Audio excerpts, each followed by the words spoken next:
can Squad be a friendly building to live in? What do you think?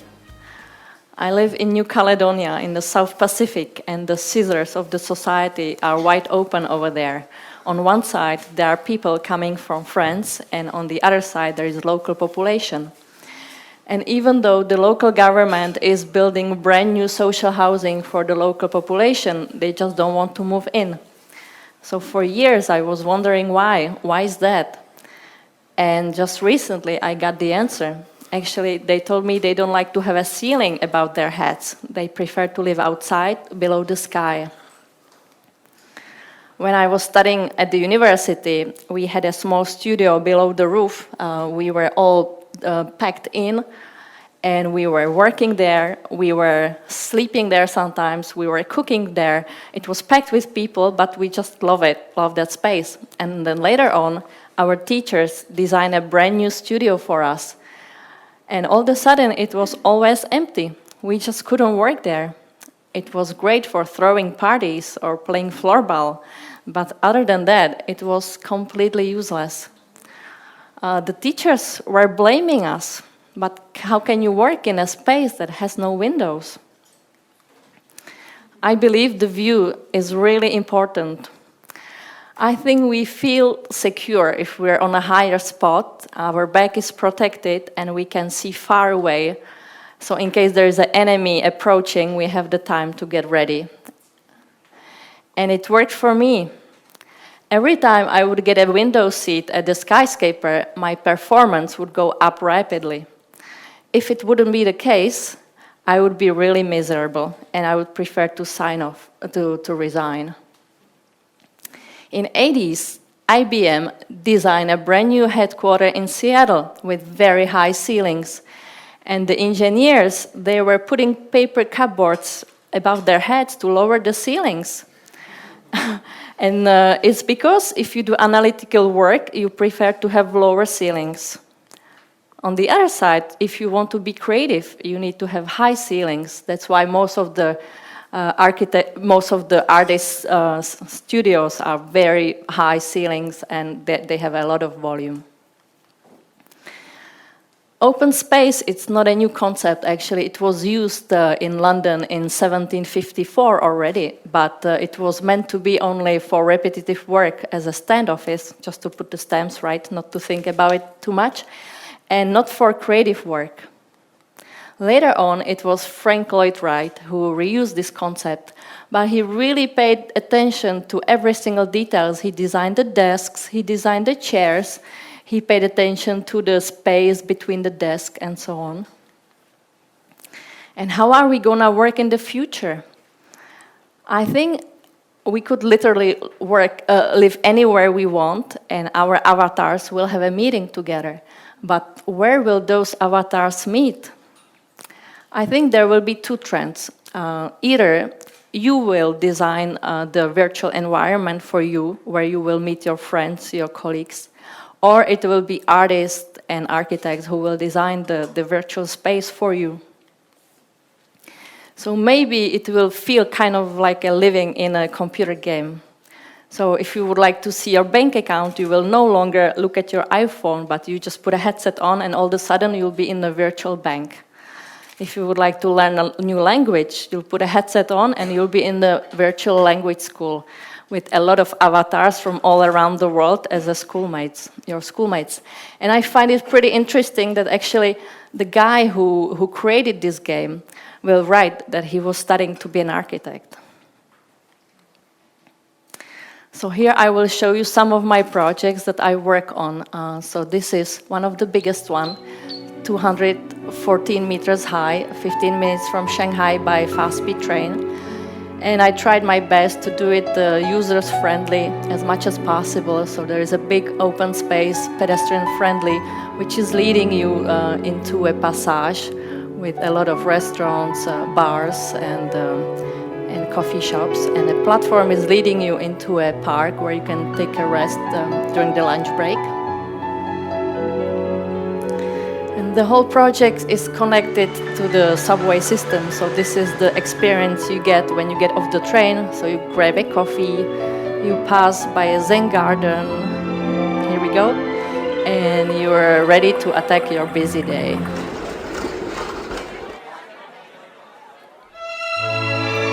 The whole project is located within a park where you can just take a break during the lunch break, and in the evening you can grab a drink with your co-workers.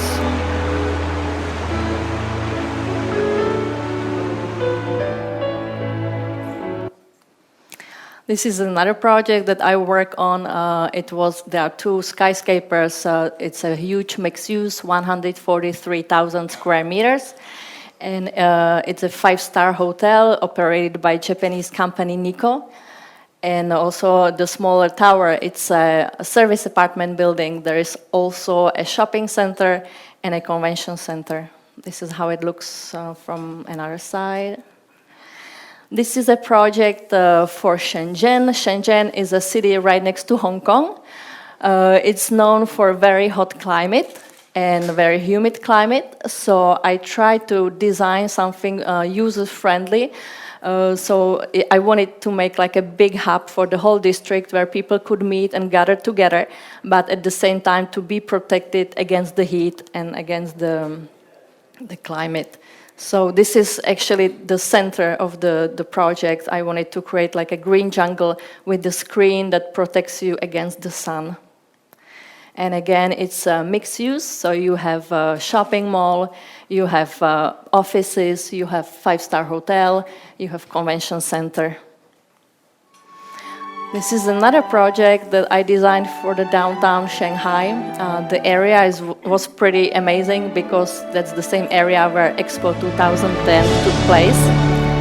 And the client was the second biggest steel producer in the world, Baosteel. So you see there are terraces, all green. There is a big open atrium where people can gather together and they can see each other. There's a visual connection. And there's an outside terrace overlooking the city and the river where you can just take a rest during the lunchtime.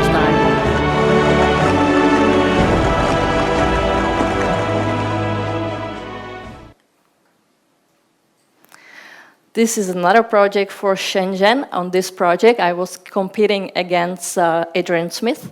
Adrian Smith is the architect behind Burj Khalifa Tower, the highest skyscraper in the world. And I won this competition, which didn't make him very happy. And so again, I was trying to create a space where people can get together. It's a big mixed use, 148,000 square meters, and we have office space, we have hotel again, a convention center, and a retail.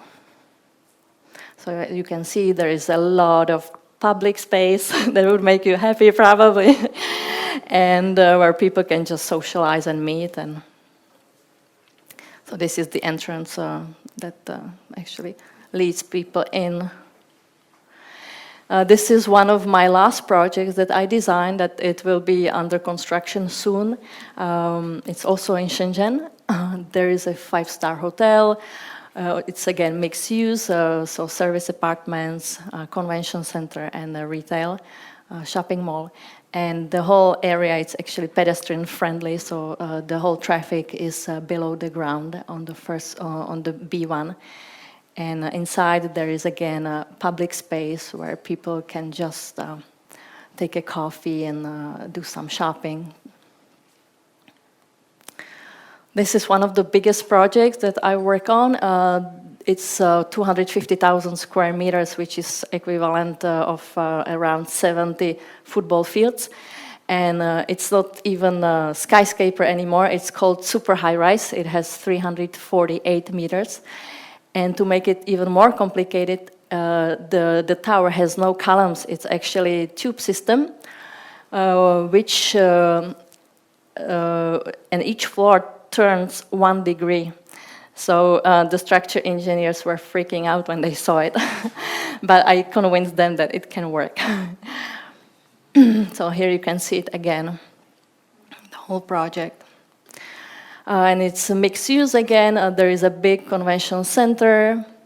There is a 5-star hotel with big open atrium, and here you can see the structure system, how it's what it's based on.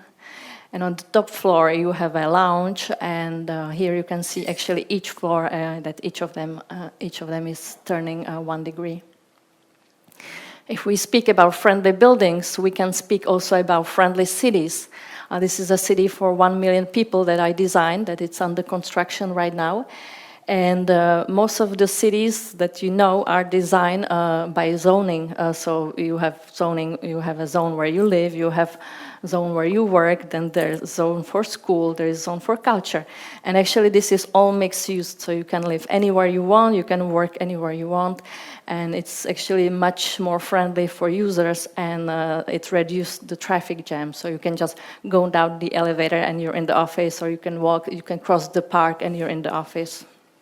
So let's make it really pedestrian friendly. And there is a big park, and most of the most important buildings are based in the park or around the park. So what does it really mean, friendly building? If you ask a Tuareg, what does it mean, friendly building? If you show him a house with running water, that will make him cry because he will remember the big drought during which his mother died. If you ask a Chinese 20 years ago, what is a friendly building? He would tell you it's a building with hot water.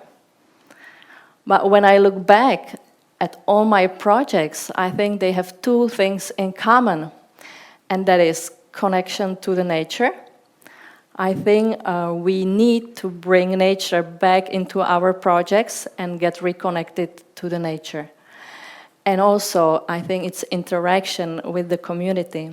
We are social beings, and we need to have an interaction between each other and within the community. So I believe if we use those 2 simple things in mind, we can create outstanding projects all around the world for pretty much any culture. It doesn't matter how sophisticated they will be. Thank you.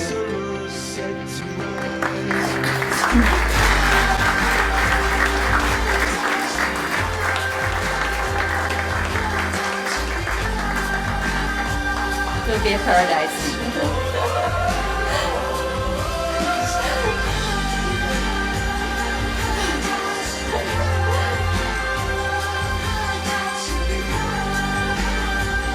Everybody loves this song, right? Okay, you can stop it. But meanwhile, before this ends, well, let me just ask you, what brought you to New Caledonia in the first place? What project? What brought you to New Caledonia in the first place? Yeah, actually after 6 years in Shanghai, it's a metropole with 25 million people, we were kind of burned out. So we just wanted to make a radical change in our lives, and so we moved to New Caledonia. So it means that every flight is very long from there, right? Anywhere in the world. Mm-hmm. Well, you talked about the view, that how it's important for every building. So what do you think about this view, the view this building has to offer? That's pretty amazing. Yeah, that's pleasant. Yeah, I would love to work here. Well, that's good to hear. In other words, your work is firmly attached to skyscrapers. Mm-hmm. We obviously had a chance to see that. Do you think that Prague needs or should have more skyscrapers? Yeah, I think we cannot keep Prague as a skanzen, as we say in Czech, as a museum, because it's a city for centuries. It's been developing, right? And so I think the city needs to go forward, advance, and we have to. I would be happy to see Prague with skyscrapers. Of course, not in the center, but I think there are plenty of good spots where we could imagine to have high-rise buildings. Okay. It seems that some questions are suggesting we should switch back to Czech. Promítá se do vašich návrhů v Asii nějak i filozofie Feng Shui? Pokud ano, jak?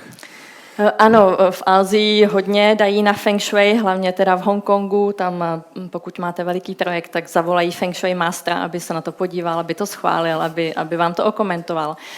Opravdu? Ano, a to je opravdu seriózní biznis a Feng Shui mastři jsou výborně placený.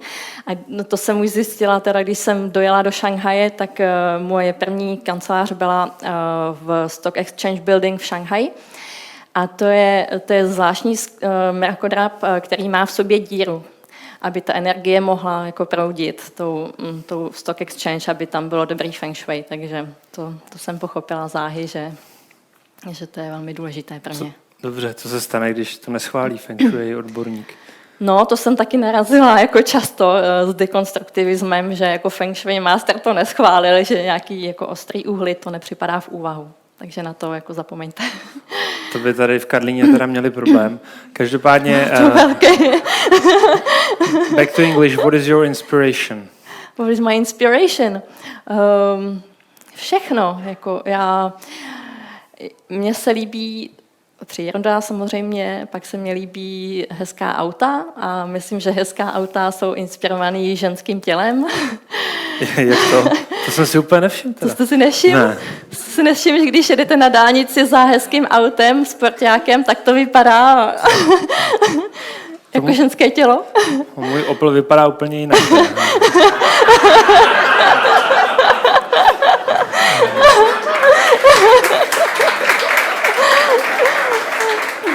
To jsem vás ale přerušil, takže inspirace.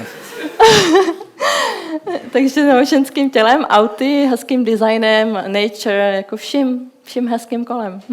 Co vás inspiruje tady v Česku? Co je pro vás taková inspirace z vlasti?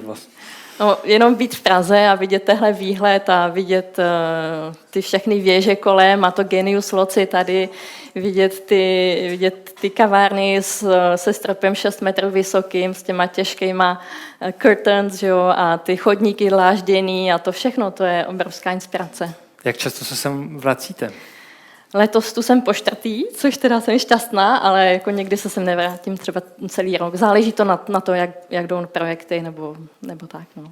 Plánujete se vrátit někdy úplně nastálo? Já bych tu chtěla mít čím dál víc projektů, abych se mohla lítat často, abych tu mohla být regulérně, ale můj takový sen je mít 5 poboček po celém světě a vlastně cestovat neustále, být nomád. Dobře, tak jo, každopádně moc děkujeme. Tady ještě jeden dotaz, tak prosím, jeden z publika.